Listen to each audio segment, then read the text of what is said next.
Ti capita mai di essere un pochettino paranoico o paranoica, oppure semplicemente di voler ampliare il tuo pensiero per avere dei punti di vista più completi sulle varie questioni che ti arrivano? O ti capita di accusare le persone e queste ti dicono ma io non volevo dire questa cosa qua e ti senti spiazzato o spiazzato e vorresti capire come fare, cos'è che ti stai perdendo per strada? Allora, questo è il video per te. Ti voglio svelare oggi uno dei miei segretucci che mi porto avanti più o meno dal post-adolescenza, con il quale ho imparato a uscire un po' da tutti i miei pensieri paranoici, che tutti potessero pensare male di me, avercela con me, pensare questa bruttissima cosa di me, eccetera, eccetera, eccetera. Non si nomina Bruno, no, no, no. E che poi però mi ha aiutato anche nella mia attività di ricerca a non fermarmi alla prima sensazione. E quindi è quello che ha posto la base di tutto il mio lavoro sul pensiero oltre il dualismo.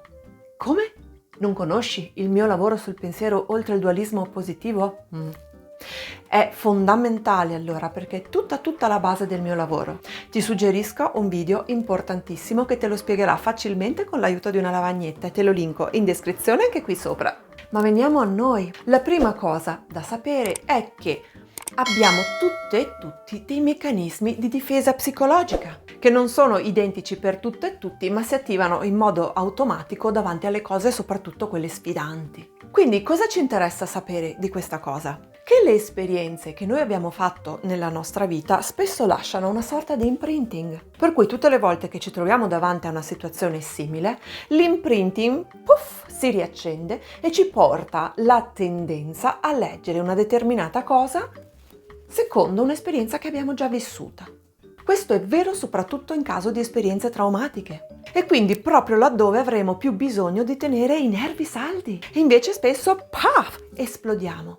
Ecco un buon motivo per non fidarsi mai del proprio, tra virgolette, sentire senza averci fatto prima un po' di pelo. Attenzione, ci va un pochettino di tempo, perché è anche molto doloroso mettere in discussione quel meccanismo che scatta in automatico. Perché? Perché quello lo conosciamo e anche se ci crea dolore abbiamo un po' la sensazione di sapere fin dove si può arrivare. Metterlo in discussione invece significa un pochettino cominciare da capo, però è la porta che apre alla possibilità di vedere molto altro e anche a vivere un po' più in pace, te lo assicuro.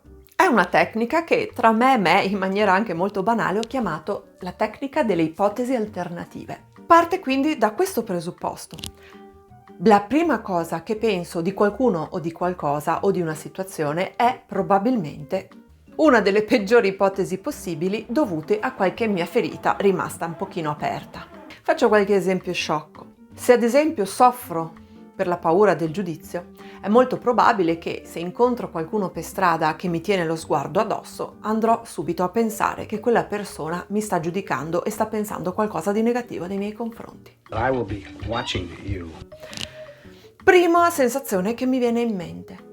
Quella persona mi sta giudicando e quindi mi si riattiva la ferita con tutta la portata emotiva che probabilmente emerge perché vuole essere presa in considerazione e vuole essere elaborata. Quindi inizierà il disagio, inizierà la rabbia, inizierà il fastidio, tutto quello che è la difesa che ci sta in realtà dicendo che c'è un nostro bisogno che non è stato ascoltato, che in questo caso è appunto il bisogno di accettazione umano e comune a tutte e tutti.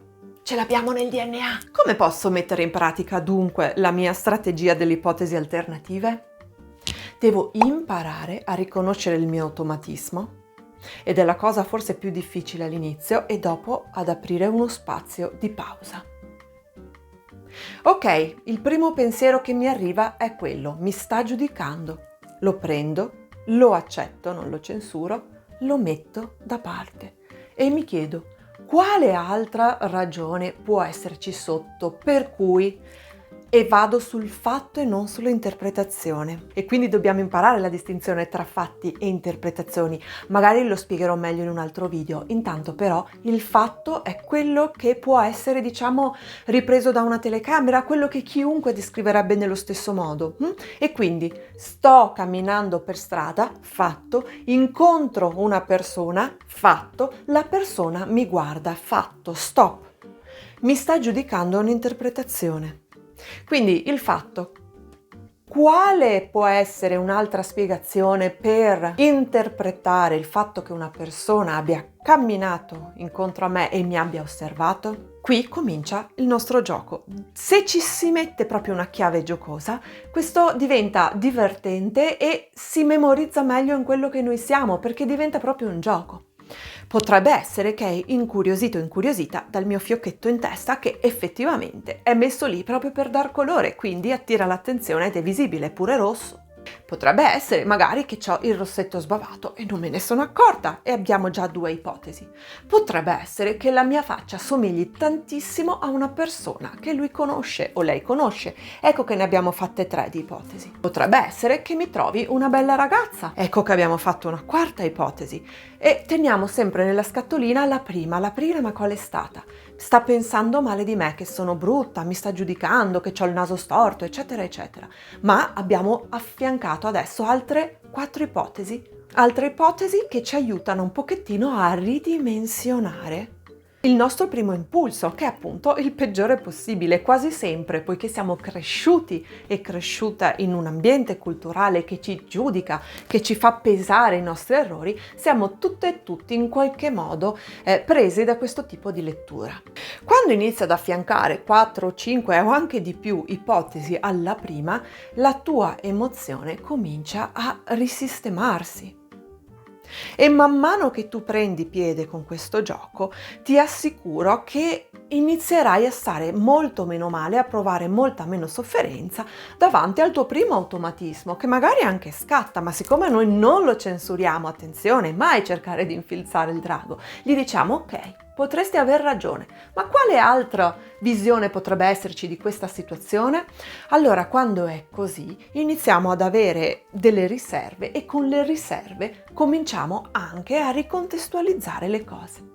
Potrebbe a volte capitare che la nostra prima opinione sia quella giusta e che di fatti siamo davanti a un ennesimo che si sta facendo gli affari nostri, oppure no. Questo ricordo era capitato anche con un amico che eravamo in viaggio e c'era una ragazza, bella ragazza tra l'altro, che l'ha guardato così e lui si è irritato, si è girato e gli aveva chiesto cos'hai da guardare. Lei ha fatto un sobbalzo e ha detto scusa, è che mi piacevano tantissimo i tuoi pantaloni. Proviamo a fare un altro esempio, uno un po' più difficile. Quando leggiamo oppure sentiamo un'espressione che non ci è chiara da parte di una persona. È difficile perché? Perché le parole a volte, per il fatto che sono reali, possono già sembrare un messaggio chiaro e a volte la chiarezza non c'è. Anche qui quindi come si fa a distinguere il fatto dall'interpretazione? Il fatto è semplicemente la sequenza oggettiva delle parole dette da questa persona. Ad esempio, sei una persona curiosa. Potrebbe essere che se nel mio vissuto i miei genitori mi hanno sempre detto quanto io fossi curiosa e per questo un po' come Alice nel Paese delle Meraviglie tendente a mettersi nei guai. Oh, è curiosa! Anche le ostriche erano curiose, ti ricordi? E quindi vivere la parola curiosità come un giudizio, come una cosa negativa, io posso offendermi e ribadire all'altra persona di farsi gli affari propri. E qui quindi di nuovo, cosa ha voluto dire quella persona? Qual era il suo messaggio? Apro le mie scatoline. La prima scatolina è subito, ha voluto giudicarmi. Anche lei, come i miei genitori, mi stava dicendo che devo farmi gli affari miei perché sono troppo curiosa. Ma quel troppo ce l'ho aggiunto io. Allora, fatto, tu mi hai detto sei una persona curiosa. Cosa volevi dirmi in realtà? In che senso? Lo si può pure chiedere, ma se non lo si vuole chiedere possiamo provare il nostro gioco delle ipotesi alternative. Potrebbe essere che questa persona volesse sottolineare una dote che io ho, ma lei non si sente di avere, quindi sei una persona curiosa, nel senso beata a te che sei una persona curiosa. Oppure potrebbe essere semplicemente che la persona si sia riconosciuta e quindi voler sottolineare una cosa che piace di se stessa e che voleva dire anche a te. Sei una persona curiosa, nel senso anche tu sei una persona curiosa, figo!